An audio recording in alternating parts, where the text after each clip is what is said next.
t'ai dit quoi? Hé, sors.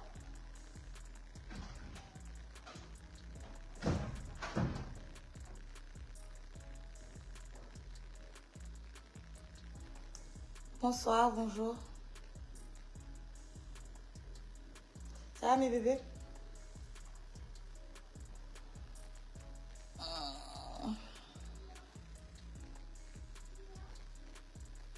Je t'ai dit de bouger, je sais pas. J'en ai marre des garçons, moi. Franchement. Morning. Salut, vous allez bien? Ça va? Adam Siang, c'est Jam. Oui, ça va, je suis un peu fatiguée. J'avoue que je commence à trop fatiguer maintenant, là. J'arrive même plus à faire des lives, je suis fatiguée. Dire que je suis bientôt à terme. I am fatiguée, je suis fatiguée. Vous ne pouvez pas savoir. En plus, il y a la chaleur. Heureusement que fait que moi en pleine chaleur parce que je supporte pas la chaleur. Vous imaginez pas. 7 ans après, c'est voilà, franchement compliqué. Oui. C'est pas grave, je m'en fous de toute façon, c'est bon. Non, non, ferme juste ici. Ça va, vous allez bien? Oui, ça va. Et donc, du coup, je vais juste bloquer ça. Parce que franchement, des imbéciles dans mon live, j'en veux pas. Toute belle, merci. J'essaie. C'est pas évident. Nangadef, oui, ça va, je vais bien mes bébés, je vais bien. J'ai pas eu envie de vous laisser super longtemps sans nouvelles. Je me suis dit, je vais venir histoire de vous faire un coucou. Parce que je pense que ça fait quoi? Ça fait 2 semaines que je suis pas en live et tout. Après, il faut comprendre que pour le moment, Nabou, elle est dans une période de transaction super difficile. Et de là, je fais un big up à toutes les mamans et tout ça. Franchement, c'est pas du tout facile, c'est pas évident. Entre les nausées, les vomissements, franchement, ah mais franchement, je savais pas qu'en fait c'est bien c'est bien de concevoir. Mais après le reste c'est dur parce qu'après on est, je sais pas, c'est abusé. Mais concevoir, je kiffe. J'adore passer ma vie. Je pourrais passer ma vie à concevoir. Mais après la conception, là, il y a le retour. Et le retour, c'est archi compliqué. Surtout quand ça fait 7 ans. Imaginez-vous, ça fait 7 ans que j'ai pas eu de vomissement. Ça fait 7 ans que je n'ai pas eu de nausée. Ça fait 7 ans que j'ai oublié ça. J'ai oublié. J'ai carrément oublié. Mais bon, ça va aller. Je tiens encore le coup. Dernier tournant, ça va aller. Girl Powers. Tout simplement magnifique. Merci, merci mon chouchou. Merci, merci, merci. Merci, merci, merci. Alors, je voudrais parler d'un truc. Parce que j'ai vu pas mal de trucs. Nabou, Dona, Fatoumata Djan, il y a des questions, il y a une façon, il y a une manière de poser ça. Et je pense que je ne suis pas tombée enceinte avec toi. Je pense que je n'ai pas eu des ébats sexuels avec toi. Et je ne suis pas ton égal puisque tu me poses cette question-là. Alors si tu as envie de savoir, tu ouvres tes oreilles, tu restes dans le live. Et si tu ne comprends pas français, va chercher un translator. Ok? On n'a pas levé les cochons ensemble. Tu n'as pas à me poser si j'ai un enfant, j'ai accouché. What? Tu as acheté du lait à mon fils, tu vas faire quoi? Merde à la fin. You know, take the distance. Il faut avoir la distance, quoi. Il faut qu'on se respecte. Joli masque de grossesse, en tout cas. Ouais, je suis pas mal, hein. Pour les gens qui pensent que j'allais être horrible. Franchement, je suis pas mal. Franchement. I am not too bad. Franchement, je suis pas mal. Bien dodelée, bien mignonne. Bien mignonne. Après, il faut voir le rendement. J'espère qu'il sera mignon. J'espère qu'il sera mignon. De toute façon, il sera mignon. Hein. De toute façon, il sera mignon. Vous inquiétez pas. Machallah. Machallah, car. Il sera mignon. Il sera mignon comme sa maman. Il sera mignon comme son papa. Il sera mignon. Il sera mignon. Ne vous inquiétez pas. Je vais vous sortir un bête de gars mignon, frais. T'inquiète. Vous inquiétez pas du tout. Exactement. Mais oui, vous inquiétez pas. Je suis belle. De toute façon, avec ou sans maquillage, je suis belle. Mon mari, il est beau. La question se pose. Mais bon, je pense que mes gènes vont être supérieurs aussi. Hein. S'il me ressemble, il sera beau. Après, s'il lui ressemble, le vacarme, ce sera la destruction.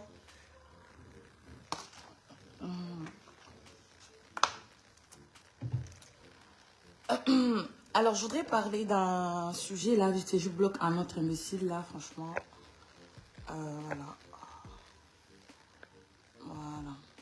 Je vais peut-être faire ça pour aider les mecs. Parce que j'ai l'impression qu'au Sénégal, les gens, ils ont un problème. Tu mets un décolleté, ça cherche un sur son décolleté. C'est compliqué. Les hommes au Sénégal, ils sont bizarres. Hein. Je sais pas, vous êtes malade. Je sais pas, vous regardez. Je sais pas, c'est bizarre. Des fois, tu as envie de mettre un top, tu peux pas. Tu as envie de mettre un... Il fait chaud. Tu peux mettre un débardeur. On est en Afrique, il fait chaud. On est à, je sais pas, 37 degrés.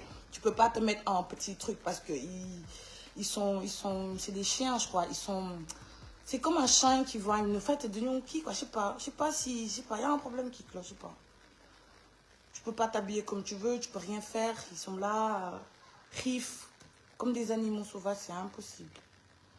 Bref. Nabou, c'est des locks que tu as mis. Oui, c'est des locks. C'est des locks. J'ai kiffé.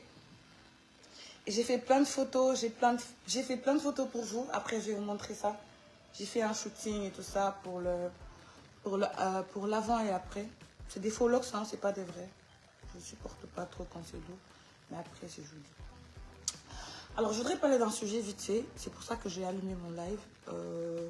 Déjà, la dernière fois, j'en avais parlé sur Facebook. Et je crois que les gens avaient mal compris ce que j'avais dit. D'accord? Je pense que les gens avaient mal compris ce que j'avais dit. Ou ils ont mal compris. Putain, ça va s'éteindre. Ou ils ont mal compris. Ou ils ont mal compris. Ou ils font semblant de ne pas comprendre. Après, il faut comprendre qu'au Sénégal, il n'y a pas que des idiots. Hein. Les gens, ils comprennent les situations qui se passent, mais ils font semblant de ne pas comprendre. Genre, on dof le quoi, tu vois. Mais fiken dof aussi, tu vois ce que je veux dire. J'ai parlé d'un sujet. Je me suis dit, déjà, je commence le début. J'ai regardé tout à l'heure sur TikTok la vidéo d'un gars qui s'appelle Cher, je sais pas, Imam quoi. Ils vendent des produits d'érection. Sur TikTok, hein. C'est ça qui m'a alerté. Je me suis dit, je vais en parler vite sur ma page. Vous savez combien de personnes au Sénégal vendent des produits d'érection? Vous savez combien? Il y a combien de personnes, moi y compris, hein, moi j'en vends, mais je fais pas la partie homme et tout. Moi je fais plus la partie femme avec Intima et tout ça. Mais vous savez combien de marabouts, de féticheurs, de faux marabouts sont en train d'envahir TikTok? Vous savez combien je sais pas, des gens qui sortent, qui vous disent que oui, j'ai votre solution, truc. Il y en a combien sur TikTok? Il y en a pour parler en français, on parle en wolof. Xam ngeen ñaata nit ñoo nekk ci TikTok di nekk ay sëriñ nekk ay ñaankat nekk ay fajkat nekk ay maamun xam ngeen ñaata ngeen gis ci TikTok wala ci réseaux sociaux yi. Vous pensez que nit ki bu doon mën na dëgg ku mën dëgg dina taxaw ci réseaux sociaux yi ne dama mën? Pensez vraiment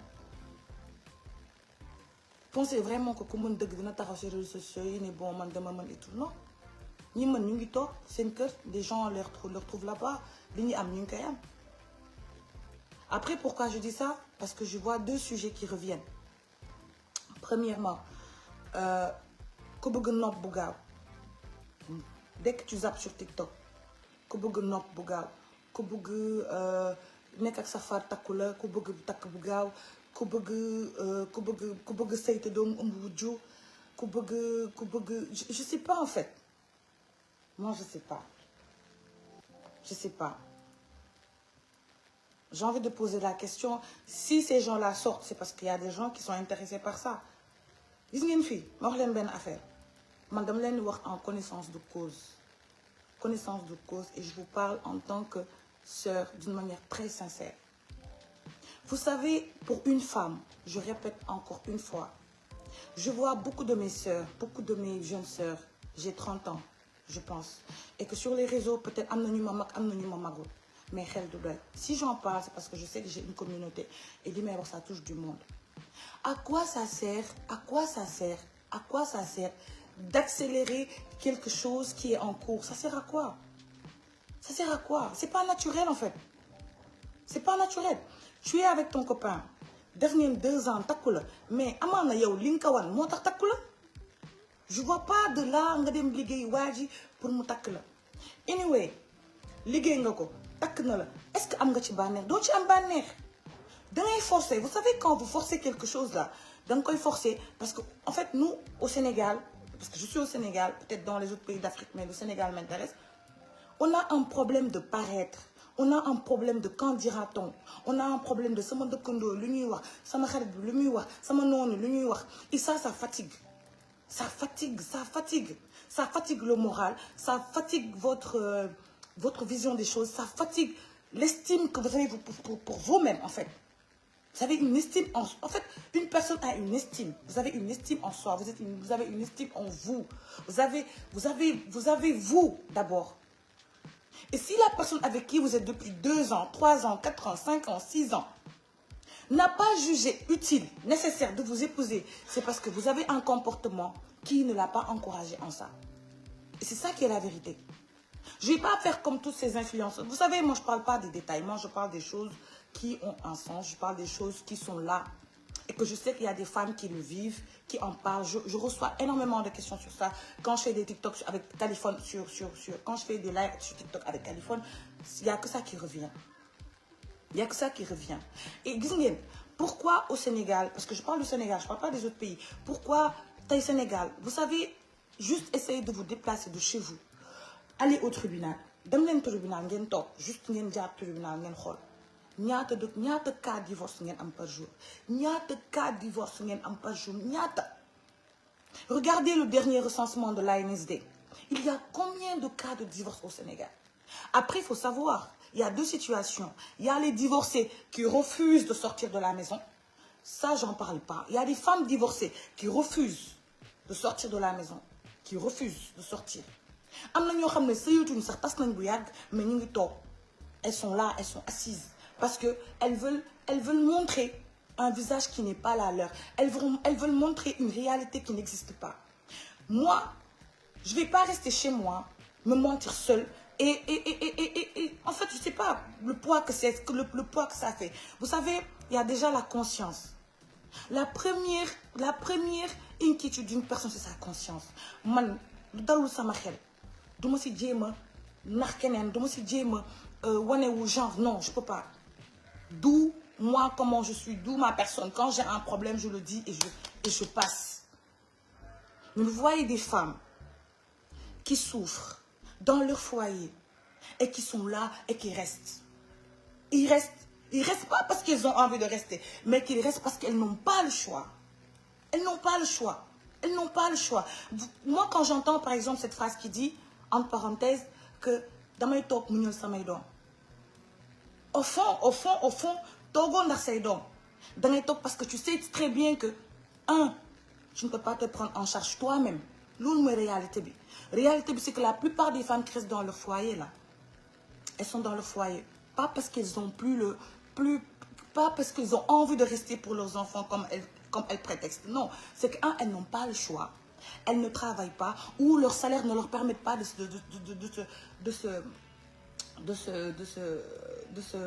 prendre en charge elles-mêmes. Donc du coup, elles restent dedans. Mais elles sont malheureuses. Vous savez, une femme malheureuse, c'est ça, c'est important. Une femme malheureuse qui n'est pas heureuse dans son foyer, kooku mënul yar doom ci bànneex. Ku amul bànneex mënoo tette kenn ci bànneex mënoo yar kenn ci bànneex. te gis ngeen ñooñu ngeen yar après. C'est ça qui va se reproduire en fait. C'est une suite répétitive. Moi, je préfère. Ak lu mu mën ci doon. Moi, je pense qu'une personne sensée devrait déjà mettre en avant son bien-être.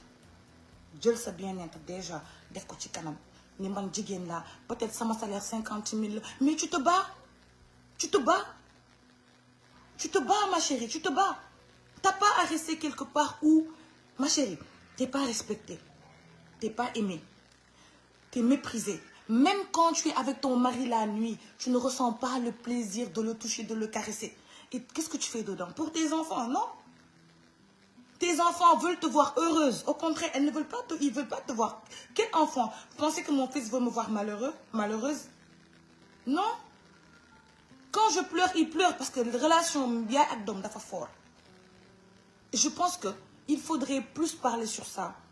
Au lieu d'aller donner à un marabout 100 000, passer ton temps chez le marabout. Tu donnes au marabout 50 000, au marabout 100 000, au marabout jaral na leen sax leb jaay seen takkaay dem ci sëriñ si jox leen seen alal gi yëpp pour avoir un bànneex qui est fictif et temporaire, je répète. C'est fictif et temporaire. sëriñ du la mën a ñaanal ci sa sëy mu dal ci sa sëy mu nii day nekk temporaire. C'est que yow yaa ngi repousser li war a ñëw donc sëriñ bi li muy def mooy dalay saraxloo di la repousser loo affaire bi di gën a yaatu mais tôt ou tard li war a am mooy am.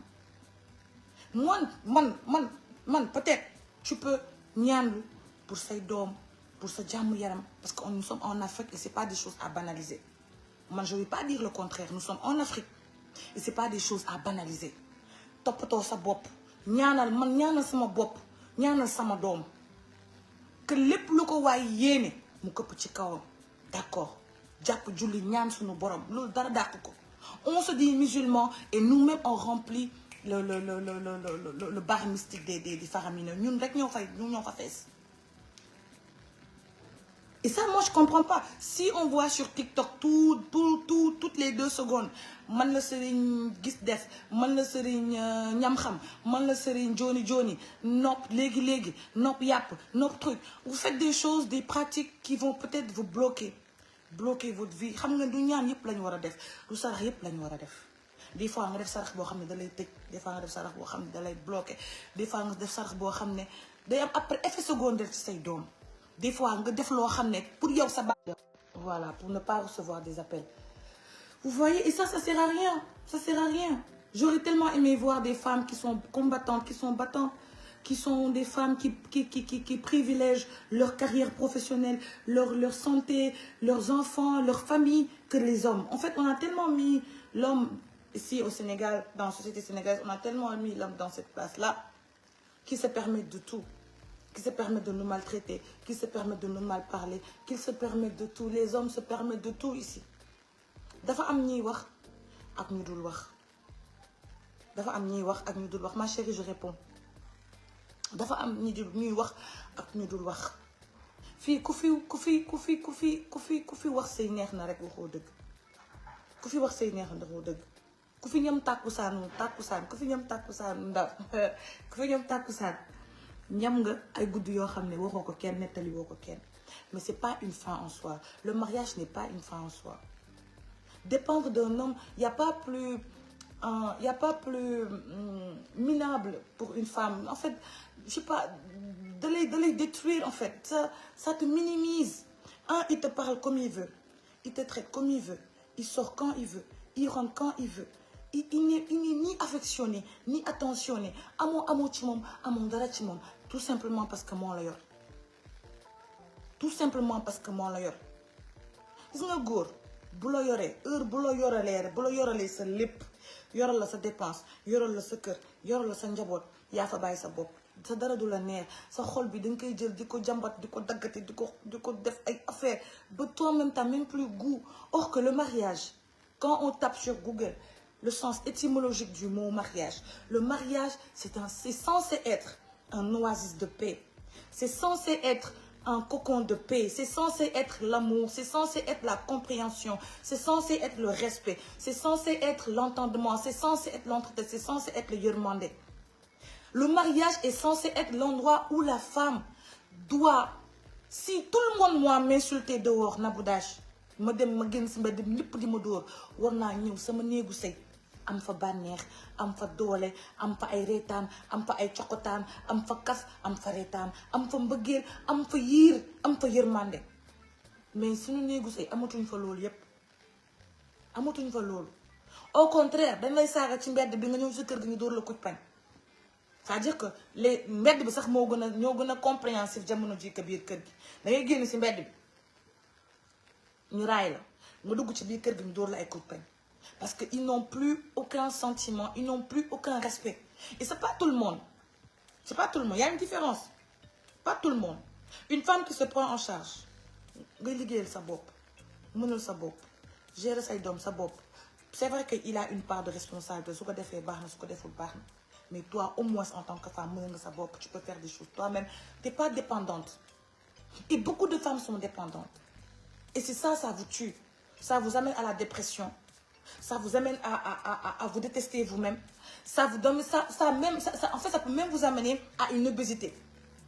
T'as ñi gis ñëpp ñu obèse, dépression ne, am ay problème de goitre, am ay problème xol, am ay problème cardiaque. Nga gis xale bu ndaw 30 ans cardiaque, am xale bu ndaw goitre, gis même pas 20 ans nga am problème comment ça s'appelle, ay nerfs. Tout ça là, c'est dû au mariage. C'est un stress impossible, c'est imminent. Et tous les marabouts que vous voyez sortir là, ils sont là que pour leur business.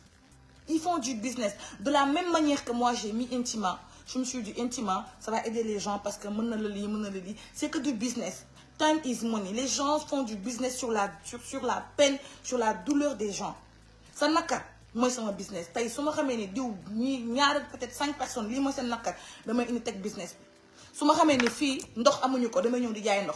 parce que les gens font du business, ils font du marketing sur vous. Il ne faut pas l'accepter. Vous êtes la seule personne qui peut changer votre vie. Vous êtes la seule personne qui peut vous changer vous-même. Il est où le problème? Vous êtes là, vous êtes les seuls. Qui ne peut changer sa vie, ma chérie? Qui ne peut changer sa vie? Qui ne peut la soucrer sa adna? Qui ne peut pas faire? C'est pas possible. Tu es la seule qui peut changer les choses. Et je vous dis une fois, il n'y a pas mieux dans une vie que d'être seul. D'être seul, je dis bien d'être seul, mais d'être à l'aise. D'avoir aucun espèce de poids. De ne pas sentir de frustration. Tu es seul et tu es bien. Surtout quand tu as des enfants, ça c'est le top. Quand tu as des enfants, ça c'est le top. Parce que l'amour que tu n'as pas, tu le vois à tes enfants. Et puis tu en profites pour te reconstruire, pour défaire sa boîte, pour essayer de vraiment être celle vraiment que tu veux être. Mais il n'y a pas à se tuer dans le mariage, il n'y a pas à se laisser mourir. Et la plupart des temps, c'est nous les femmes qui le font. Nous, cause bien. C'est nous. Aujourd'hui, il n'y a aucune femme qui peut dire qu'elle a une satisfaction totale de son mari. Les hommes ne sont plus performants au lit. Il faut les compter. Les hommes performants au lit, il faut les... Moi, il n'y a qu'au Nigeria que je sais que là-bas, au moins, les hommes sont performants. Ils n'ont pas un problème d'érection. Mais ici, au Sénégal, il n'y a pas un homme qui peut faire jouir sa femme. Normalement, il n'y en a pas. 1, ils ne connaissent pas les manières. 2, ils sont insolents. 3, ils sont égoïstes. Ils se suffisent à eux-mêmes. Il suffit que nous ayons ses besoins. Après vous, on s'en fout. Hein. Il dort. Hein. Le gars, il se retourne, il dort. Donc, tu ne veux pas manque de respect. Ak doxan gu metti nga xam ko mais da ngay tok pour tes enfants, tu te fais du mal à toi-même. Té bo déwon gis nga tay ku fi dé tay bo déwon tay suba mu takki. Ñun islam mo ñu né tay ku sa jëkër dé yalla na yex, tu vois, da ngay tok 40 jours téñu ko. Ñom amuñu 40 jours de ñom bo déwé tay ñu kenen tek. C'est ça. C'est la réalité qui est là. Donc, diap sen xoli, tok fi, di semblant. Vous aimez tellement faire le semblant. Tok non, manli, fek dara amufa. Tu souffres et tu refuses de parler. Tu préfères rester chez toi, pleurer, brenu tagel, Fatiha 11 l'Ikhlas. Franchement, faut arrêter. Tu vaux mieux que d'être la femme d'eux. Tu es une femme, certes, mais on n'a pas été élevés. On ne sommes pas nés pour mourir Madame Dien, pour mourir Madame Ndiaye ou bien pour mourir Madame Gueye. On n'est pas nés pour ça. Nous sommes des femmes, c'est vrai, mais nous pouvons faire de grandes choses. Moi, je ne vais pas mourir comme ça, Madame Ndiaye. Jamais. Je vais laisser quelque chose. Qu'est-ce que j'ai laissé à mes enfants? Un patrimoine. À mon jeune âge, j'ai laissé un patrimoine à mes enfants. Aujourd'hui, si je suis si je me miras. Parce que baïnaf l'union miras. Ah oui? Tu vois, j'ai laissé quelque chose. Mais vous ne laissez rien du tout. L'olen am vos maigres économies. Tu vois une femme qui va travailler 30 jours. Dem bok nat teg nat yobbu ko ci serigne sa top. Dem ci serigne sa yobbu ko nat 300 000. Serigne bi jox la ay sunguf soulal gassal nga sul gas do gis dara. Yalla noppi na. Do gis tous do ko gis. Bala ciat 300 000 francs yoyu investir ko ci sa bop. Yow yaay sa investissement, investir ci sa bop. Ubbil say magasin nga liggéey.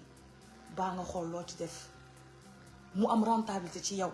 Yóbbul say doom yi nga am yóbbu leen ci école yi gën ci école yi parce que li nga ñàkk ci seen papa amaana xale yi bu ñu màggee ñu fattal la fépp xale yi ñoo lay fattal fépp mais nga jël sa àdduna bi yëpp laxas ko ci benn góor toog te plaisir amoo ko ci biir kër gi fóon bu neex xam nga fóon bu yàgg sax fóon bu yàgg làmmiñ yi dugg sax amoo ko amul fóonante amul raayante amul chéri amul dara y a rien la maison elle est comme de la nivaquine la maison c'est comme du douté sans sucre y a rien frère et t'es dedans et tu fais chier les gens fu ñu wax rek waa man moom lii mais non prends-toi en charge ma chérie.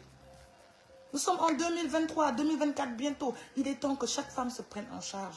Prenez-vous en charge. Moi, je dis à personne de rester ou de partir. Ce que je dis, c'est une remarque que j'ai faite sur TikTok. Quand je rentre dans les commentaires, Serigne bi jox ma sa numéro, Serigne bi jox ma sa numéro, jaaxle ngeen, c'est vrai. Mais des fois, da ngay toog nga li gën ci yow la yàlla di def ci yow. Man li gën ci man moom la yàlla di def lépp loo leen gis si Nabou Dash ba nga xamee ba tey daa nekk li gën ci man. Parce que yàlla moo fi nekk. am yàlla ñàkk yàlla dans tous les cas yàlla mooy yàlla moo ne destin bi dina ko am kii dina ko am kii dina ko am kii dina ko am yàlla doon may lépp on se dit la vérité et des fois da ngay accepter pour avancer. Moi j'ai accepté.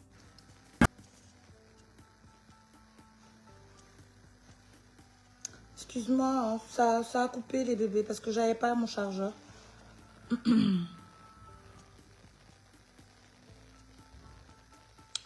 J'avais pas mon chargeur, du coup j'ai branché. C'est bon? Vous m'entendez? J'avais pas mon chargeur, donc je me suis déplacée pour charger. Voilà. Dash tes locks. Oui, j'ai fait des locks.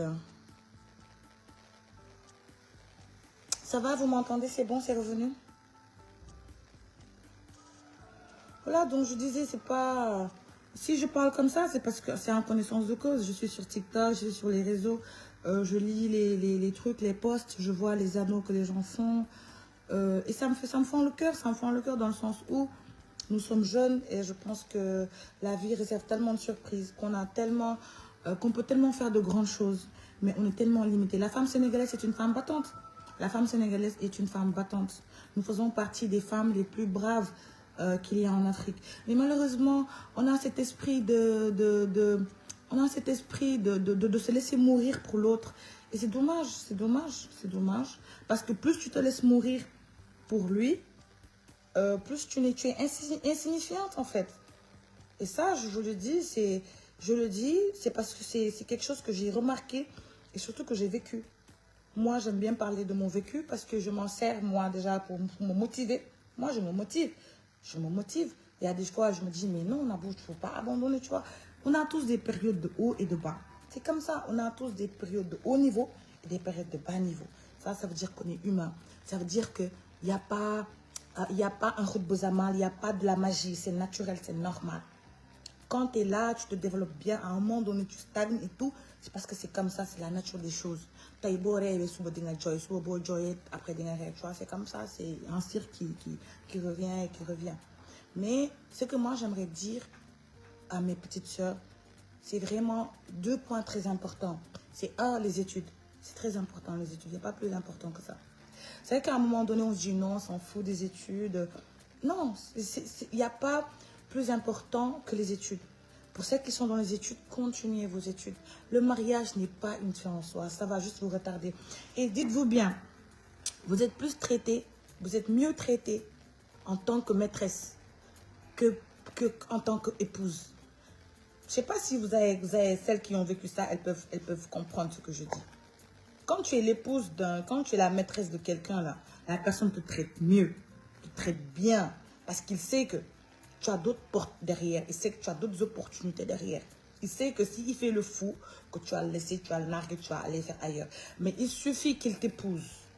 Là, il va se réfugier dans le dunyalo. C'est-à-dire, en fait, c'est un piège. Or que, dans l'islam, le mariage est censé être le refuge de la femme. Mais maintenant, le mariage, c'est une prison. Tu rentres dedans, tu es condamné à mort, les menottes, tac, tac, tac.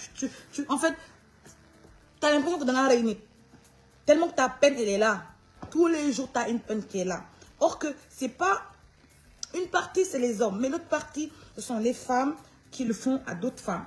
Juste un, par jalousie. Deux, parce que tu es plus belle. Un, parce que tu es plus jeune. Ou tu as du potentiel. C'est que ça. C'est que ça. C'est que ça. C'est que ça. C'est que ça. C'est que ça. Et surtout, faut pas tomber dans ce piège-là. Faut pas tomber dans ce piège où vous êtes déjà quelqu'un de valeureux, de valeureuse, et on vous rentre dans un game où vraiment faut se faire des trucs mystiques. Il faut pas rentrer dans ce game-là. Il faut pas rentrer. Il faut jamais rentrer dans cette philosophie de def nama, ma defko. Ça sert à rien du tout. Je vous jure, c'est là, il n'y a pas mieux que ça. C'est lent. C'est lent. Je vous dis, c'est tout de suite, c'est lent. Bay ak yalla, il n'y a pas plus long que ça. Tay qu'on est bay nan ak yalla, j'appelle ni que ça peut être dans 2 ans, dans 3 ans, dans 4 ans, mais il va payer. La personne va payer. Elle va payer. Si elle ne paye pas de son vivant, ses enfants vont payer. C'est une dette, ça se paye. Mais ne perdez pas votre temps à nourrir la méchanceté, la rancune, la vengeance. Tu perds du temps, ma chérie. Une vengeance, que le tu vengeance, c'est des fois parce que souvent elles sont en retard. Elles veulent te mettre dans le game, là, refuse. Occupe-toi de toi. Fais-toi jolie. Tu vois ce que je veux dire? Si tu es comme Nabo en instance de procréation, attends de finir ton truc et reprends tes activités. Je sais pas si tu comprends. Sois la femme que tu veux être, elle laisse le temps faire les choses. Mais j'ai vraiment horreur de voir des petites filles, mes petites sœurs, mec, sur les réseaux sociaux, j'ai 25 ans, il m'a abandonné. Il y a tellement de personnes qui sont abandonnées par leur conjoint, c'est impossible. Mais quelqu'un qui t'a abandonné, je pense qu'il t'a appris quelque chose dans la vie. Il t'a appris à toi-même chercher tes ressources. Et ça peut arriver à tout le monde. Ça peut arriver à la plus belle comme à la plus moche. Ça peut arriver à tout le monde, la star ou pas star. Ça arrive à tout le monde. Au-delà de l'image qu'on a sur les réseaux, au-delà du nom qu'on a, au-delà de Yao le Nabouda, Yao le Diou, on est toutes pareilles, mes filles, mes chéries. On est toutes pareilles. On a tous un truc qui nous fait mal, on a tous un vécu, on a tous un côté là. On a ça, on a tous des problèmes. Maintenant, sur les réseaux, on vient, on se maquille, oui, patati patata, mais on a tous un problème. Maintenant, la différence, c'est celle qui a un problème et qui se lève pour régler son problème, et celle qui a un problème et qui pleure parce qu'elle a un problème. Quand on a un problème, on ne pleure pas dessus. On se relève et on cherche des solutions. C'est ça. Parce que tu sais, en tant que jigéen dafa ëpp mën na tax doo amati confiance ci sa bopp mën na tax dootoo bëggati góor sa àdduna mën na tax nga exclure ci société bi jaru ko man benn góor jarul ma bañ góor amul sens. Y a pas à devenir lesbienne. J'en vois, il y a tellement de lesbiennes, un truc de malade. Et à chaque fois que je parle à une lesbienne, elle me dit, mais man mom góor dama ko sourd quoi, genre vraiment góor ñu ñoo soxor. Mais il n'y a pas à devenir lesbienne pour ça. À moins si, à la base, on est attiré par les femmes. D'accord, ça, c'est une orientation sexuelle. Olof, je sais pas, va trouver un translateur. Peut-être que si c'est ton... En fait, on a tous des hormones, on a tous une attirance particulière. Il y a des gens qui sont hétéros, d'autres lesbiennes, d'autres qui sont bisexuels. Il y en a qui aiment les deux sexes et tout. Mais il n'y a pas à devenir... Il fait chaud, merde.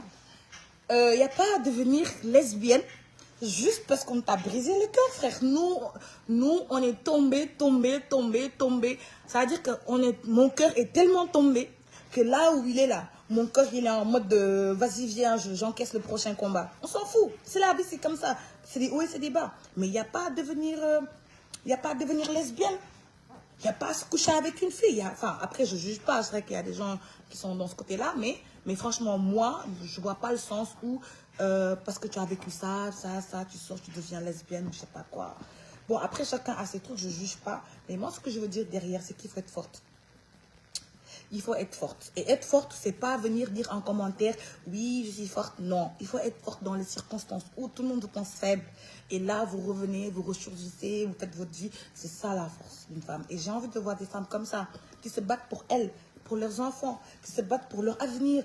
Je sais pas, vous n'avez pas de passion, vous n'avez pas d'objectif dans vos vies. Amoulin ay rêve, je sais pas moi. Vous n'avez pas des rêves, vous êtes là, que le mariage, vous, c'est votre seul sens.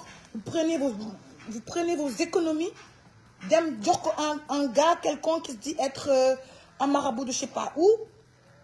Au lieu que ces économies-là pouvaient vous servir à ouvrir une entreprise, je sais pas, un micro-truc. Mais non, vous allez donner ça. En fait, il faut arrêter cette mentalité-là, ça sert à rien.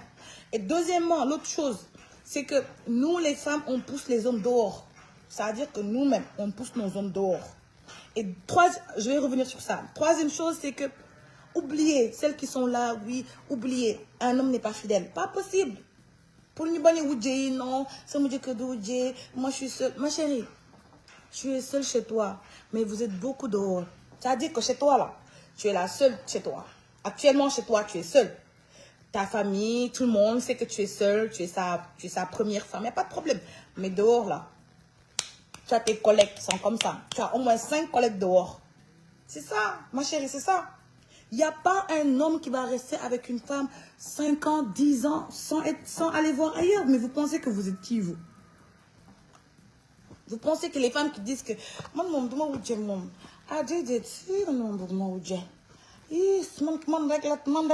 ma chérie, yow xanaa xamoo li xew yow ku la tegaloon plateau ceeb chaque jour doo ko lekk ku la tegaloon mbaxal 5 jours ñu ne lekkal mbaxal bi 5 jours 5e jour bi nga génnee ko nga ne dama génnee ko man mbaxal bi dama génnee ko munoo ko silib sax silib bi gën a jege jigéen silib nga xam ne mooy léegi lu ñu gën a jege am sunu xet buñ ko solee ñetti fan xanaa jigéen sol silib ñetti fan buñ ko solee ñetti fan summi ko na xet bi yow nga ne léegi yow léegi cundum ci kër gi amul peut-être mën na la ragal du takk am na góor ñoo xam ne ragaluñu sax mais dañoo bañ ay problème wax ju sew ki lañ bañ ak famille bu tas am na ñoo xam ne bëgguñu seen famille tas parce que il suffit que mu takk la yow ngeen ay détails samay doom peut-être y a des hommes ils aiment pas ça ils aiment le calme ils vont rien te dire mais dehors il a une maîtresse il y a pas plus pire man franchement dégg sa jëkkër ëmbal na dara gënu ko metti sa jëkkër di sàcc ba ëmbal jigéen dara gënu ko metti fa metti toog rek nga sa jëkkër moo ëmbal kee fa metti donc d'autant accepter qu'il ramène une nouvelle parce que si tu ne peux plus mais pourquoi refuser que lui ait son plaisir c'est méchant ça li ngay wax am na solo de ni ko ñoo France Sénégal waaw. Non, mais c'est pas pour parler ou critiquer ou je sais pas. En fait, c'est une conversation et je lis les messages, pas de souci. Mais je dis que les femmes qui disent que man maa fi nekk keneen nekku fi dangay dalal sa xel yow yaay toog jël sa xel bi génnee ko di ko ping di ko pong di foo ak sa xel xam nga am na ñuy toog di foo ak seen xel dangay toog di foo ak sa xel mais xam nga ni yëkk yow xam nga ni góor mënta yem ci benn mënta nekk loolu. bu noonu la nekk je pense que l'islam du leen wax ba kaat je pense que yonent bi sallallahu alayhi wa sallam sax du takk du am Aïcha ci Khadija la yam mais yonent bi ñaata soxna la yow sa papa ñaata soxna la yéen ngeen a yow toog non man sama jëkkër moom man rek la am waaw man rek maa nekk ci kër gi yaa nga dala sa xeet y a des collègues dehors c'est mieux de laisser le gars faire ce qu'il a envie de faire. Si l'on veut déposer une fille, tu le laisses faire. Parce que si tu ne le laisses pas faire, ma chérie, il est arrivé moins 2 choses. 1, il sera très désagréable dans la maison. D'autres, il va être un autre mec. 2, sexuellement, il n'a plus envie de toi. Il n'a plus envie de toi. Même si vous couchez... En fait, il y a l'acte. Même si vous couchez ensemble et tout, et tout, bref, tout ça. Mais tu sens que cet homme-là n'a plus envie de toi. Il ne t'aime plus il te caresse plus de la même manière. Il t'embrasse plus de la même manière. Il te touche plus de la même manière. Il te regarde même plus de la même manière. Ça veut dire que son esprit est ailleurs. C'est ça en fait. Et vous créez des problèmes toute seule. Je sais pas. C'est dur, hein. Donc le cas est compliqué. Taille mom. Hélène Holding Business, parce que tu n'as pas l'habitude de me suivre, mais j'ai toujours été logique dans mes pensées. Après, il y a des gens qui ne réfléchissent pas comme ça. Et moi, je réfléchis trop bien. Je réfléchis super bien. J'ai la tête sur les épaules, je réfléchis extra bien. Quand je dis un truc, c'est parce que c'est analysé, et c'est visé, et c'est vérifié. Moi, je ne parle pas pour parler. Je dis que la société d'aujourd'hui, là, que les femmes elles-mêmes des fois se font pleurer, hormis ce que font nos hommes dehors. Mais nous-mêmes, on se fait pleurer nous-mêmes. Parce qu'on refuse le partage. On refuse. Toi, tu peux plus. Concrètement, tu peux plus. Tes organes ne peuvent plus. Tes femmes ne sont plus... Vous savez, à chaque génération, il y a des types de femmes. Moi, il y a des mamans à moi qui ne savent pas ce que ça veut dire. Il y a des choses qu'elles ne savent pas. 6 et 9, vous ne savez pas. 7, 8, vous ne savez pas. Ça veut dire quoi, 7, 8? Vous ne savez pas. Ça veut dire quoi, 4, 4, 2? Vous ne savez pas, frère.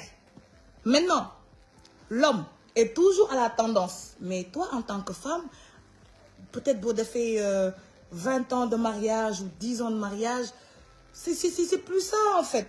Même si on essaie de se faire jolie, de se faire belle et tout, mais c'est pas ça. On ne peut pas manger une nourriture pendant 10 ans, mes amours. C'est pas possible.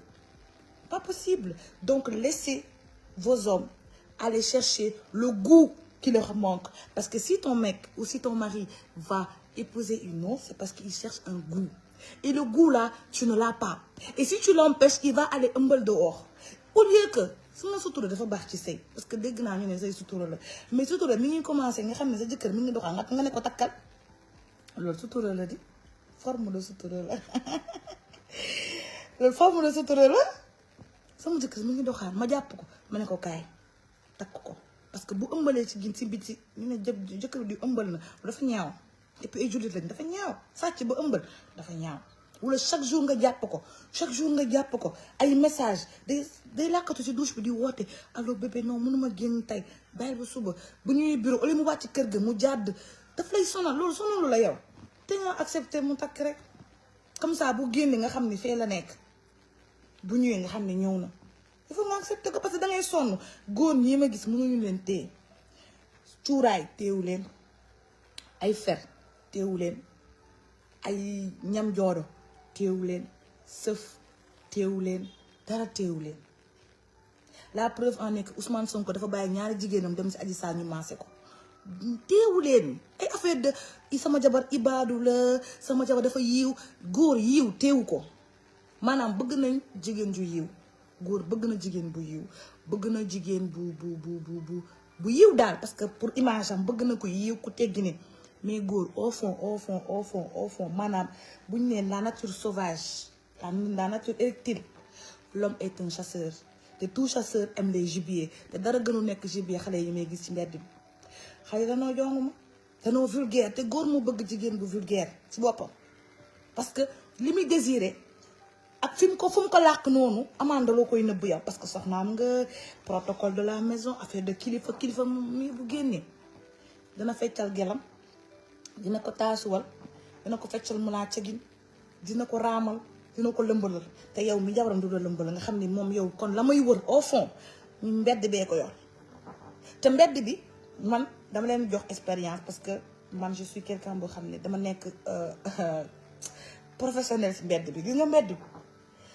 ay feem yi fa ne yi ngeen feem yi ne si mbedd bi nekku sax si kër gi xale yi dañoo bëri feem génération 2000 yi 22 ans 23 ans 24 ans 25 ans mën nañoo jooyloo sax samay mën nañ ma jooyloo sax man doonoo bëri feem te doonoo wow bët ragaluñu loolu dañ lay torturer ngay ñëw sa jëkkër di xeeñ parfum ba léeg-léeg nga xool yére bi gis fa ay rouge à lèvres c'est-à-dire que elle te rend mal à l'aise dans ton foyer et elle crée une tension boo xam ne yow tu le reverses au monsieur et le monsieur prend cette excuse là pour tout le temps être dehors parce que soi-disant que amul jàmm kër donc moi je pense qu'à un moment donné en tant que femme il faut qu'on revoie suñu toogaay et qu'on s'accepte franchement il faut qu'on s'accepte parce que ça peut pas continuer vous faites du mal seul dem di dëddale ay nit ça sert à rien ma chérie tout ça va se retourner contre toi après da ngay sonn sa njaboot sonn te góor jarul yenn yi franchement man am na loo xam ne góor jarul ma ko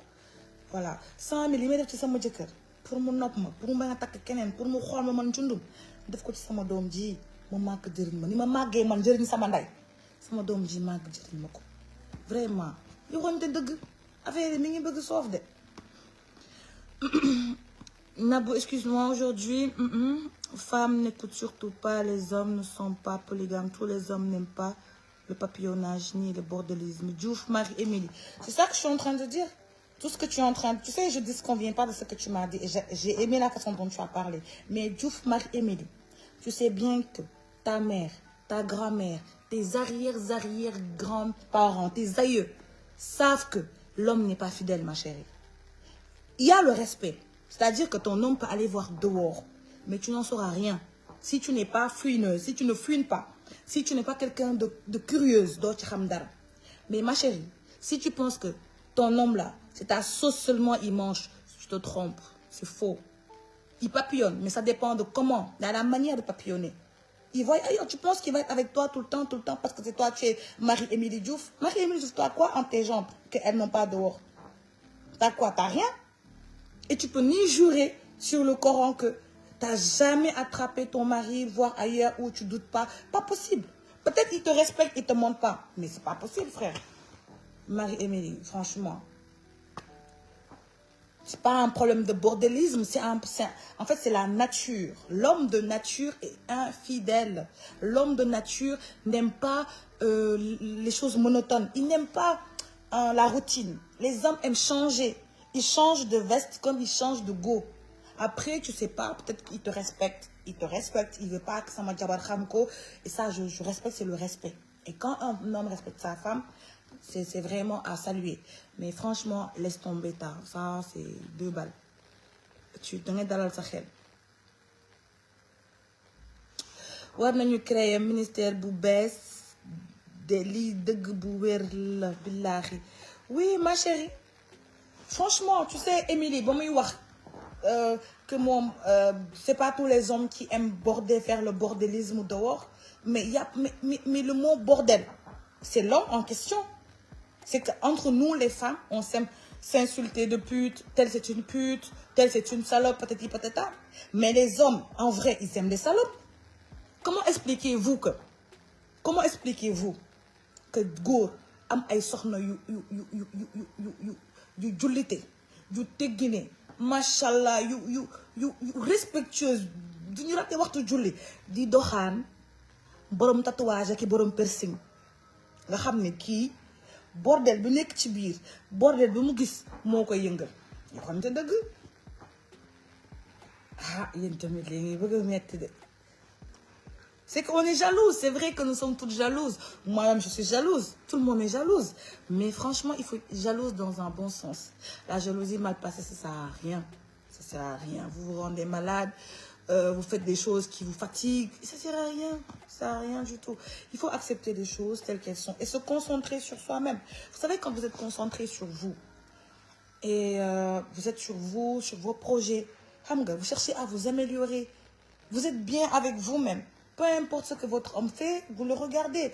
Sauf que mon éwo, tu le conseilles, chérie, franchement, tu le fais. Mais au cas contraire, t'as pas à l'harceler, t'as pas à le traumatiser parce qu'il va faire ce qu'il a envie de faire tôt ou tard, de toute façon. Et je parle pas comme ça pour encourager des hommes. Non, je dis seulement une vérité qui est là, c'est une vérité. Et je la dis comme ça, mais je ne défends ni les hommes ni quoi que ce soit. Mais j'attire juste l'attention des femmes dans ce sens pour dire que il faut se concentrer sur nous-mêmes. Il faut se concentrer sur toi-même. C'est toi le plus important. C'est toi. C'est pas lui, c'est toi. Les 300 000 que tu donnes au marabout, là, prends-le pour toi. Les 400 000 que tu donnes au mamoun, là, prends-le pour toi. Les 5 000 francs que tu donnes au 7-4, tout le temps, ça, comme un gâchette et tout, mais tout le temps, fais-le pour toi. Investis sur toi, ma chérie. Investis sur toi. Et franchement, vous allez me remercier après. Vous allez me remercier après. Je prends un commentaire.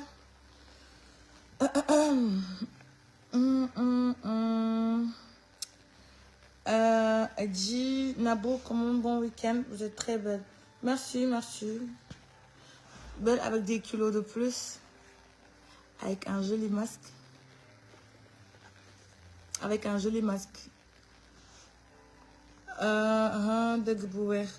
Karim Nelson, je sais pas d'accord. Oui, mais c'est pas un débat. C'est pas un débat ce que je dis. C'est pas un débat. C'est pas un débat. Concentrez-vous sur vous, sur vos objectifs. Essayez de redonner le meilleur de vous. C'est pas un débat. Se concentrer sur un homme, c'est de l'argent perdu, c'est du temps perdu, ça sert à rien. On est mariés parce qu'on ne veut pas moyen, c'est tout. Mais au fond, toutes les femmes veulent être libres, frère. tout le monde ne dit pas la même chose. On est fatigué. Voilà. La liberté, il n'y a pas mieux que ça. Mais bon, après, et tout, ça ne sert à rien de coucher à droite et à gauche. Moi, je préfère être mariée. Ça se passe mal. On divorce tranquille. Pas tranquille tout le temps, mais on divorce tranquille, façon de parler. Et ça va que d'être avec un gars, de coucher avec lui pendant 2 ans, frère. Tu fais du njalo pendant 2 ans, frère. Ça, je peux pas. Je préfère essayer, échouer, que d'être dans l'erreur permanente. Franchement, j'arrive pas. I can't go une femme capable, coupable, taquin dans l'intimité. Exactement. Parce que regardez comment je suis tellement problématique et tout. Mais je vous dis, c'est parce que je me suis modérée.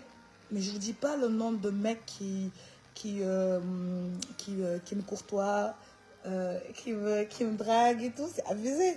C'est des gens, des fois, je me dis, mais attends, je connais sa femme et tout. Je dis, mais non, je peux pas. Moi, quand je connais la femme, je dis non, je peux pas. Parce que c'est comme si c'était une trahison et tout ça. Mais je vous dis que les hommes d'aujourd'hui aiment les femmes dévergondées. Vraiment, vous dévergondez, oui, ils aiment ça. Vous êtes classique et tout. Ils sont avec vous, mais ils s'ennuient. Donc, ils vont aller chercher du punch. Ils vont chercher du punch d'or. Il va aller chercher du punch d'or et tout. Et c'est malheureux, hein, parce que des fois, après, c'est même pas les mêmes valeurs, c'est même pas les mêmes éthiques, c'est même pas la même moralité. Mais après, que voulez-vous? L'homme ne réfléchit pas. C'est ça, on a toujours dit ça. Je prends une question. Franchement, elle a raison, je l'admire beaucoup. Oui, ma chérie, moi, je suis pas... je suis pas je suis pas un produit... Je n'ai pas un produit brut du Sénégal. Vous savez, j'ai beaucoup voyagé. Et j'ai beaucoup vécu, j'ai beaucoup vu. Pour ne pas dire j'ai tout vu, parce que je suis encore très jeune dans l'âge, mais très mature dans la tête. Je dis simplement que se construire soi-même, s'investir sur soi-même, c'est mieux. Nos hommes, on prend soin d'eux, on fait tout ce qu'on peut pour eux, mais ils vont toujours aller voir ailleurs. Et le jour où tu t'en rends compte, ça va te briser. Donc c'est mieux que tu te prépares à ça, que tu te dises que de toute façon, tu es avec lui pour le meilleur et pour le pire. Peu importe ce qu'il fait dehors, ça ne te concerne pas. Mais, le mais. Vous savez quoi le mais? Imagine, il vous ramène une maladie. Imaginez, ton gars sort, ton homme sort, il vous ramène une MST. Il vous ramène le sida. Vous savez combien de fils ont le sida dehors? C'est grave, c'est vrai qu'on ne peut pas banaliser ça, mais c'est compliqué. Hein? Après, demander à ton mari de faire des tests sanguins tous les mois, il ne va pas le faire. Tu vois, c'est compliqué. Et tu ne peux pas coucher avec ton mari avec des préservatifs. Donc, ça veut dire qu'on est en danger dans tous les cas. C'est compliqué, hein? Franchement, c'est compliqué. C'est très compliqué. Dévergondé. C'est compliqué, hein? Franchement, c'est compliqué. Mais bon, j'espère qu'il y a de menus sutural. C'est tout. Et j'espère que mes jeunes sœurs vont se rendre compte de la bêtise qu'elles font en donnant tout pour l'homme et rien pour elles-mêmes. C'est une bêtise. Hein. Eddie,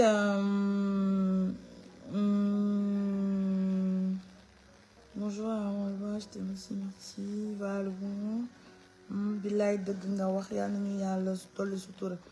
Exactement, moi j'ai eu une amie là il n'y a pas longtemps et ces temps-ci j'étais même pas là sur les réseaux parce que c'était à cause de ça. Imaginez-vous, elle a le sida. Elle a peut-être, bon c'est une amie à moi, mais elle a peut-être 45 ans je crois. Et elle est cadre dans une banque, mais à cause de son mari, elle s'est chopée une MST, elle s'est chopée le VIH. Imaginez-vous, une jeune femme pieuse, elle est tellement correcte la fille. J'ai jamais vu une femme aussi correcte qu'elle. Elle est vraiment, ce qu'on appelle vraiment la femme sénégalaise, quoi, correcte, et tout ce que tu veux. Mais son mari, et là où je vous parle, et je pense que la situation va se calmer, mais comme entouré ou normalement, est-ce que du xaru? Parce que nga xëy rek ñu ne dangaa sida te defoo waxoo demoo doxiwoo dangaa toog sa kër sa jëkkër indil la ko. Ça fait mal, hein, franchement. Et j'en profite pour lui dire coucou. Je sais pas si elle est dans le live, mais si jamais c'est sur les réseaux et tout ça, je lui dis, je m'encourage, c'est pas évident. Voilà. donc na xalaat ay doomam tu vois bañ a faire quelque chose de stupide du tout.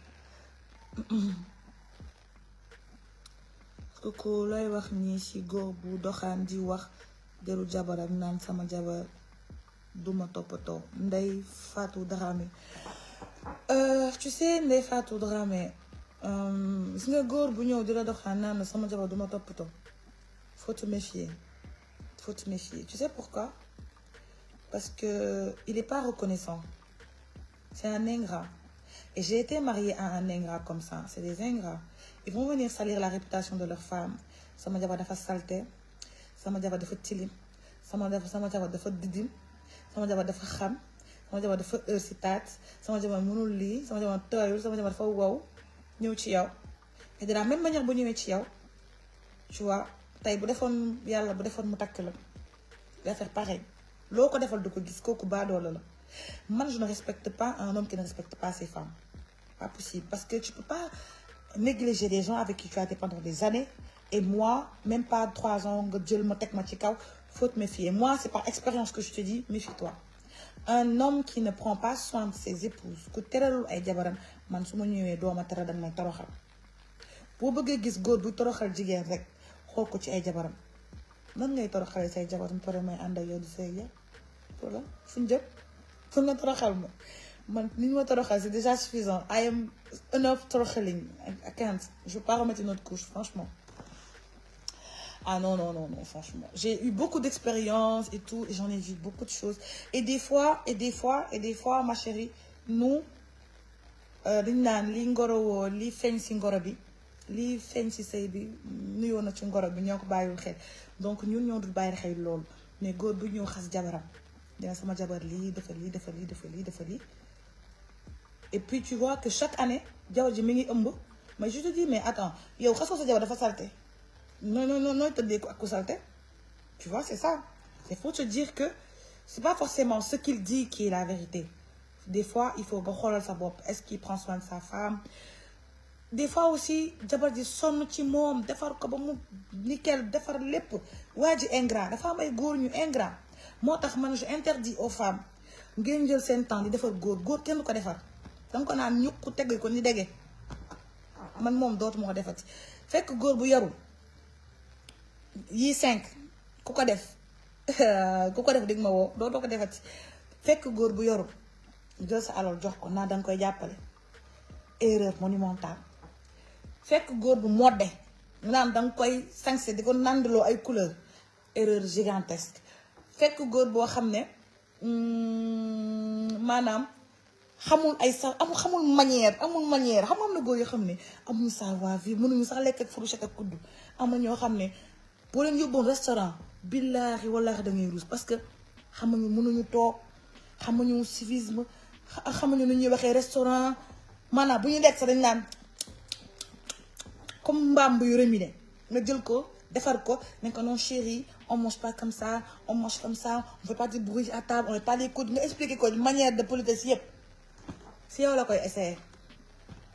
Góor daa xam lu ma ci xam boo ko mënee sëyal ko te yàlla tax. Sa yoon nekkul ci sañseem, sa yoon nekkul ci biiram daal d'accord, mais sa yoon nekkul ci sañseem, sa yoon nekkul ci lim am. Yow daal boo ko mënee xool ko ni nga koy def nii wóorul de investissement bi danga koy perte. Àdduna mi wóoraani dara wóoru fi. Et dit un homme qui dénigre sa femme te dénigrera un jour. Chacun à son tour. Ce genre d'homme faut fuir comme la peste. Oui, Diouf, Marie-Émilie, ça, je suis d'accord avec toi. Faut fuir, ma chérie. C'est horrible. Un homme qui parle mal de sa femme, ma chérie, il faut fuir. Moi, quand tu me dragues, tu parles mal de ta femme, je fuis. Voilà, je fuis, je te fuis. Et quand tu parles bien de tes épouses, tu me donnes envie de venir. Mais tu parles mal de ta femme, je te fuis. Je te bloque, je te nexe. Si je me disais, ça doit mettre demi-tour. Franchement, pas envie de te voir. Tu vas me faire pareil. Des fois, ils veulent jouer le malheureux pour te prendre soin de lui, alors que c'est tout faux que des mensonges. Solange. Ah, mais go, non, non. Je mange pas bien, je suis mal nourrie. Dis joy. Non, jamais. Jamais. Franchement, faut pas avoir pitié. Faut vraiment pas avoir pitié. Quand il vous drague, C'est ça, vous savez, il faut faire attention. Il y a des beaux parleurs. Et généralement, les beaux parleurs, là, quand ils viennent devant vous, vous ne pensez pas que c'est un beau parleur. Il est bien habillé. Il a un bon niveau de vie. Oui? Oui? Oui? Waaw maa ngi ñëw wol ba Cheikh dégg waaw yóbbul andi bi waaw añ bi waaw maa ngi ñëw on va manger là mais Nabou ñëpp yemuñu donc je disais que wol ma Cheikh s'il te plaît je disais que des fois le beau parleur il est bien habillé avec la belle voiture avec le beau, vraiment, voilà, les beaux gestes qu'il faut. Il est élégant, il est mignon et tout ce que tu veux. Hein. Il a la tactique, il sait comment te charmer, comment tout ça. Mais ma chérie, si tu tombes, tu vas plus te relever. Si tu tombes là, si tu tombes, Dieu, tu vas pas finir de pleurer. Faut pas tomber. Fidèle, défale sa boîte rek. Oui, franchement, c'est ça. Fais tes enfants, arrange-toi, et puis c'est tout, quoi. Franchement, il faut, je vous dis un truc, il faut prendre les choses à la légère. Voilà. Moi, je me suis mariée plusieurs fois parce que j'avais envie que ma famille se taise. Tout le monde disait, elle se marie pas. Je me suis mariée. J'ai tellement insisté sur le mariage. Là, moi, si je reste 10 ans sans me marier, les gens vont rien me dire. Parce qu'au moins, c'est ce côté-là de la société qui disait que oui, mais tu te maries pas, ça va. Là, je me suis mariée pour juste me marier, c'est bon. Là, c'est bon. Là, j'ai plus rien à prouver à qui que ce soit. J'ai mes enfants, je me suis mariée, ça va, c'est bon. Celui-là qui me reste là, ça passe, ça casse. Anyway, tu sais. Donc, à un moment donné, prendre ses responsabilités et essayer de vivre tranquille. Voilà. Vivre une vie paisible, sans stress, franchement. Quand vous voyez une femme stressée, c'est parce qu'elle est dans le mariage. Mais hormis... nous sommes toutes, comment dire, plus tranquilles sans. Elle dit quoi? Mais tu as fini avec les hommes et les femmes aussi. Oui, mais les femmes, moi, j'ai rien à dire à les femmes. Moi, les femmes, c'est ce que j'ai dit. Il faut accepter de partager, c'est simple. Parce que c'est dur de prendre soin d'un homme du 1er au 30. Moi, je peux pas, en fait. Je vais jamais accepter. Même si, je vous dis, hein, même si je divorçais aujourd'hui, entre parenthèses, Yalnaïr, donne-moi de l'eau, s'il te plaît, ma bouteille d'eau est là-bas. Même si je divorçais aujourd'hui, Yalnaïr, billahi, wallah, de me nek awo. Khalatuma ko. Moi, je dis nek awo. Khalatuma, oui.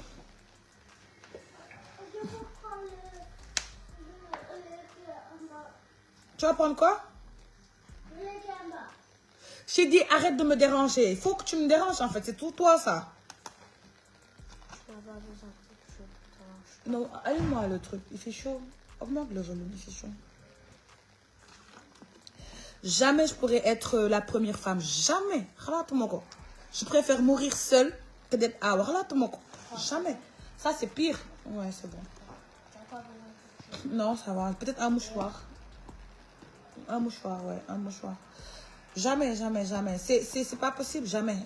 J'ai pas le temps, en fait. J'ai pas le temps d'être 24 heures sur 24 avec la personne. J'ai pas le temps du je peux pas. Donc, moi, ce qui m'arrange, ce sont mes 2 jours qui me donnent, à la limite, mes 3 jours qui me donnent. Ça m'arrange. Les 2 jours, je profite d'être avec lui, je fais tout. Après ça, je m'occupe de moi, de mes enfants, de ma maison. En fait, moi, j'ai toujours été comme ça. Donc, moi, je me vois pas dans un mariage monogame. C'est vrai que la polygamie, d'une part, mais la monogamie, chaque jour. Je peux pas. J'ai besoin qu'ils partent, en fait. Et moi, je suis quelqu'un de très... C'est vrai que je suis très sur les réseaux, mais je suis pas trop... man bëgguma nit quoi, je sais pas, du bëgguma nit sax mais dama siis tuuti, je sais pas, man bëgguma daal, man damay bëgg di wéet tout le temps. Donc su ma gisee nit ki tout le temps sama wet daf may saouler. À un moment donné mën naa sax dàq na jël ses bagages dégage. J'ai fait ça plusieurs fois à mon mari, jël ay bagages am ne ko dégage, sort. Parce que ça, je suis comme ça, j'ai pas l'habitude. Excusez-moi. J'ai pas l'habitude. Tàmmuma nekk ak góor tout le temps 24 heures sur 24, tàmmuma ko daf may fàtt en fait. Moi j'ai besoin de un peu respirer dans la maison. Et puis j'ai besoin déjà, je suis très occupée avec les réseaux sociaux, avec mes enfants, avec mon travail. Et j'ai besoin de beaucoup de calme, tu vois. Et de mon bug, ça m'a temps pour ça. Donc, je ne supporterai pas d'être la première ou non. D'être seule dans la maison, non. C'est pas fait quand on est beaucoup. Pourquoi? Explique-nous. Non, je suis comme ça. C'est ma nature, je suis comme ça. Moi, je suis très solitaire. Je traîne seule. Je ne savais pas, il y a des gens comme ça. Man su ma àndee ak nit lu yàgg sax après par exemple boo ñëwoon toog ñuy waxtaan ni au bout d'une heure de temps dangay gis ni nga bëggatuma wax parce que je sais pas dama tëju torop damay nekk sama téléphone wala ma teg sama Netflix je sais pas je suis pas beaucoup man en fait ambiance ak nit ñu bëri nii c'est un temps mais ma vie réelle c'est vraiment la solitude donc je suis tellement seule parce que je réfléchis beaucoup sur beaucoup de choses donc tant ma nekk ak ay jigéen groupe bu jigéen tout le temps nii non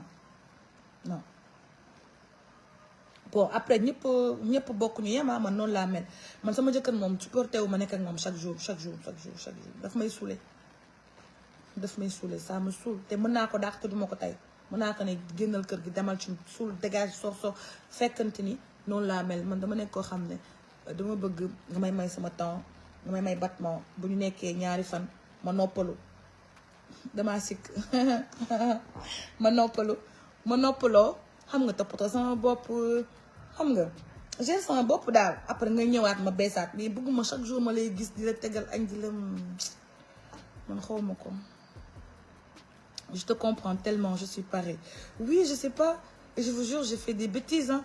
Des fois je peux dire à mon mari de dégager de la maison il va se fâcher il va plus revenir or que je lui ai dit dégage juste pour que je respire mais c'était pas dégage dans le sens dégage sors de ma vie tu vois c'est compliqué hein c'est pour ça que je peux pas durer dans un mariage parce que sama jëkkër daf ma naan aw ma yar fekk du question yar du question bëgguma ko du question respecté wu ma ko jabaram moo nekk koo xam ne bëggul tout le temps ay présence physique yooyu man dama bizarre je suis bizarre vide ma mère et je peux lui dire chérie sors histoire de je sais pas qu'il parte un peu me laisser respirer mais il va penser que je veux plus de lui ou que dama am keneen ku ma nekkal et or que c'est pas possible j'ai pas fait ça tu vois je sais pas je suis comme ça dégg naa ñu ne ay rab la ay rab la man moom duma bett sama amee ay rab bettuma moi j'aime bien être en intimité avec ma personne jolie Galsen jolie en fait moi j'aime bien les intimités aussi j'aime bien être avec mon mari tranquille coucher on discute et tout ça on regarde un truc je suis dans ses bras mais pas tout le temps ça me saoule ça m'énerve je m'énerve après je m'énerve parce que je suis bipolaire à la base donc vous savez tous je suis bipolaire donc dans ma bipolarité j'ai appris que tout le temps être à la présence de quelqu'un quand on est bipolaire c'est pas bien parce que j'ai des sauts du beurre damay jékki-jékki reetaan jékki-jékki mer tu comprends c'est comme ça la bipolarité c'est comme ça se soigne pas malheureusement ça se calme pas du tout c'est selon les humeurs c'est selon l'environnement moo tax man je favorise des environnements qui sont très calmes moi je n'aime pas le bruit je n'aime pas la musique chez moi c'est toujours calme damay tëju tout le temps parce que c'est comme ça quand c'est mouvementé là ça sort mes nerfs je m'énerve très vite et quand je m'énerve je dis n'importe quoi et c'est pour ça que je ne supporte pas la présence des gens c'est comme ça c'est difficile hein na bu ani produit intime yi léegi rek showroom bi pare na donc dama nekk di def ay peinture xam naa fii ak une semaine peut-être inchallah showroom bi pare na on a fini la façade on a fini la devanture il reste la peinture et tout ça bientôt mes bébés bientôt on reprend la boutique dans un maximum inchallah 15 jours bientôt rek bientôt mes amours Edji Nabo dit je me reconnais beaucoup de ce que tu dis chaque personne a sa façon de fonctionner c'est important de se retrouver Ndeye Astou Sané oui Ndeye Astou moi je suis comme ça je supporte pas les gens je sais pas après c'est comme j'ai dit peut-être ma bipolarité qui fait ça que je n'arrive pas à être avec les gens tout le temps là ça des fois je m'isole je sais pas j'ai besoin de m'isoler j'ai besoin de calme pas pour écouter de la musique mais juste de calme Voilà, réfléchir, penser à tout et à rien, regarder un film, lire un livre. Moi, j'aime beaucoup, je lis beaucoup. Je lis beaucoup. Faire ma lecture. Je sais pas, être tranquille, quoi. Voilà. Et puis, surtout, que moi, je n'aime pas l'autorité. Moi, je suis une femme pas... Je suis pas soumise. Donc, je sais que c'est un problème de divorce. Parce que je suis soumise, je suis pas soumise. Je suis pas soumise, quoi. Je suis très rebelle. Sans me faire de fais ça, le carrément chéri, je le fais pas. Merde, je sais pas. Tout va bien, il faut pas avoir son propre espace, hein, c'est compréhensible. Avoir son propre espace, c'est compréhensible. Mayali, oui, c'est ça. Mais malheureusement, tu tombes pas sur une personne qui comprend ça. Les gens ne comprennent pas ça. Ils pensent que c'est de l'impolitesse. Or que c'est pas ça, c'est juste... dis ça, j'ai envie d'être seule. Juste pour réfléchir ou peut-être être seule, quoi. J'ai pas de compte à rendre qui que ce soit. Je suis comme ça. Je suis venue 3 fois comme... Je suis venue de 3 fois comme toi. Je veux ton profil. Je suis venue de 3 fois comme toi. J'ai pas compris. Fatouma Tessissa. Je vais vous laisser. Là, on doit manger. Là, il y a la femme de ménage. La ménagère qui dit qu'elle a fini le repas. Je vais aller manger. Il y a beaucoup de filles qui me ressemblent. Il y a beaucoup de personnes qui me ressemblent. Hein. Vous aimez trop être seul. Ça se voit. Nabou, ne sois pas impulsif. Fais un effort pour ne pas trop t'énerver. Oui, mais c'est plus fort que moi. Vous rigolez? C'est mes gènes. Je suis comme ça. Vous pensez que quand je vais m'énerver, je vais dire Nabou, calme-toi. Mais non, des fois, j'ai envie de me calmer. Mais quand je pète un câble, je pète un câble. Quand je pète un câble, je pète un câble. Je pète un câble. De ouf, je pète un câble. Je suis hystérique, je pète un câble. De ouf. Damay doole, damay soxor. Mais ça dure pas longtemps, ça passe vite. Mais avec le temps, peut-être d'ici quelques années, je vais m'assagir, Inch'Allah. Salut Nabou, salut. Donc voilà mes bébés, c'était juste pour vous dire ça. Je suis venue 3e femme comme toi. Je veux ton conseil. Fatouma Tassi. Ah, tu es 3e. 3e, dafa neex de. ñetteel moom moo dàkk ñaareel. ñetteel moom da ngay nekk sa xaritu jëkkër, tu vois. Et t'es la petite dernière, tu vois ce que je veux dire. Mais c'est très difficile. Hein. La position est très difficile. Parce que tu ne peux ni t'entendre avec la première, ni avec la deuxième. Il n'y a pas d'amitié. Elles vont peut-être, si tu rentres dans ça, elles vont te tendre un piège. C'est bizarre. La polygamie, moi, je dis que si tu rentres, le respect. Tu sais que le tu t'arrêtes dans ton coin. Ne fréquente personne. Reste dans ton coin. Et tu dis d'abord, quand tu rentres dans une maison, tu fais d'abord doucement. Et dis-toi que la plupart des gens qui vont rire, te montrer leurs dents, sont fausses. Tu vois ce que je veux dire? Donc, fais doucement. Sois très compréhensible par rapport à la situation qui va se passer. Et surtout, écoute beaucoup ton mari. Parce que moi, le njëkk ci li et puis moom xam na jikko ñeneen ñaar yëpp dina la mën a gindi. Moom dina la gindi. Tu vois? Moom dina la gindi, tu vois? Mais essaye de faire attention au maximum. Parce qu'elles vont te tendre un piège. Et surtout, essaye de ne pas montrer tes sentiments. Cache-les. Ne les montre pas. Quand tu as quelque chose qui te fait mal, ne les montre pas, cache tes sentiments.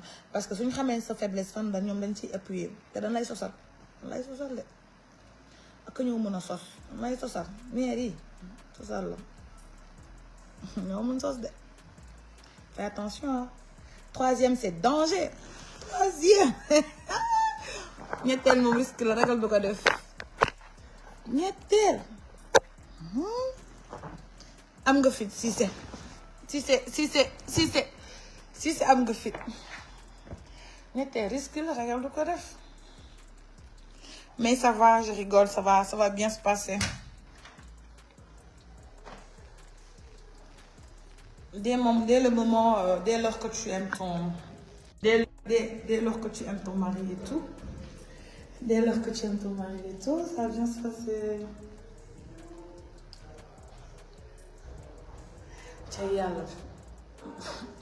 J'ai l'impression d'être en retraite.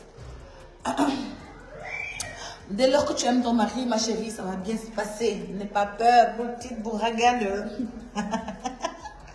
ay mère mais ak ñu sauvage te mën a sos te mën a sëriñtu pare na il faut arrêter de te marier avec les Sénégalais jamais diminue la télé jamais jamais je vais marier avec qui wesh je vais marier avec qui je suis au Sénégal, je vais pas me marier. Bon, après, moi, je suis bien, hein, franchement, je suis bien. J'accepte les erreurs que je fais, j'accepte les trucs. On va manger, on a préparé du domoda. Je vous dis, j'ai des envies ces temps-ci. Et envie Dakar, et envie Lingom, et domoda yap, et domoda bleu. Yekka nga sa bopp yekk ngeen am yekka non yekka rek cher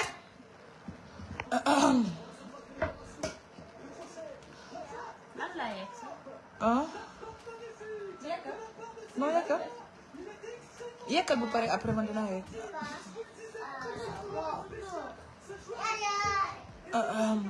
mets me passe pour Popongem s'il te plaît elle dit quoi il faut arrêter Nabou, j'ai un projet, je vais te solliciter ton aide plusieurs fois, je te sollicitais. Laisse-moi reprendre, je vais reprendre mes activités là dans quelques semaines, Inch'Allah. Dès que je vais ouvrir le magasin, sauf que tu pourras passer, me voir directement au magasin et on pourra voir. Parce que j'ai également mes bureaux là-bas, on pourra voir qu'est-ce que je peux faire. Oui, chérie. Cher. Bisous mes bébés, je vous souhaite de passer ouais. Pour quand le qui boy. Ah bah non. Je suis dans ma bouteille d'eau s'il te plaît, j'ai ici en haut. Je vous souhaite de passer un bon week-end mes amours. Et même si je suis absente là, je vais revenir dans quelques moments. Disons peut-être en fin juin, Inch'Allah. Pour le moment, dites-vous que Nabou elle est dans un moment délicat où j'ai besoin de repos et j'ai besoin de beaucoup de repos et beaucoup dormir, surtout pour préparer le grand jour. Donc, si je m'absentais sur les réseaux, c'est pas méchant, c'est juste histoire de vraiment bien me préparer au retour. Et je serai là, Inch'Allah, au mois de juillet, je crois, début juillet, Inch'Allah. Là, je vais voyager je vais aller voyager, donc je vais revenir avec un cadeau pour vous. Et si tout se passe bien, Inch'Allah, on se reverra en juillet et tout ça. Mais entre-temps, prenez soin de vous. Comme je vous ai dit tout à l'heure, ne vous focalisez pas dans ce qui vous fait mal. Regardez les choses qui vous font du bien. Prenez soin de vous, s'il vous plaît, les bébés. Et dites-vous que dans la vie, il y a des hauts, il y a des bas. Et ce n'est pas une raison de baisser les bras. Quand ça ne va pas, ça va aller un jour toutefois. Donc, toujours vous donner du courage. Et voilà, ça va aller, Inch'Allah. Je vais revenir avec 2 cadeaux. Inch'Allah. Pas un, mais 2 cadeaux.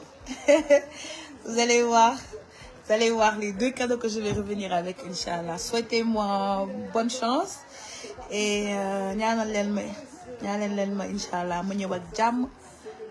Inch'Allah. Je vous aime beaucoup, Inch'Allah. Ba juillet, Inch'Allah. D'ici 1 mois rek maximum ma ñëwaat. Merci pour la motivation. On est ensemble, mes amours. On est ensemble. Bisous, mes bébés. Je vous aime énormément. Bisous. Et ñaanal ma nag mu sedd guy parce que moom instant yi moom maa ragal daal. Bisous, mes bébés. Je vous aime. Bisous. Prenez soin de vous.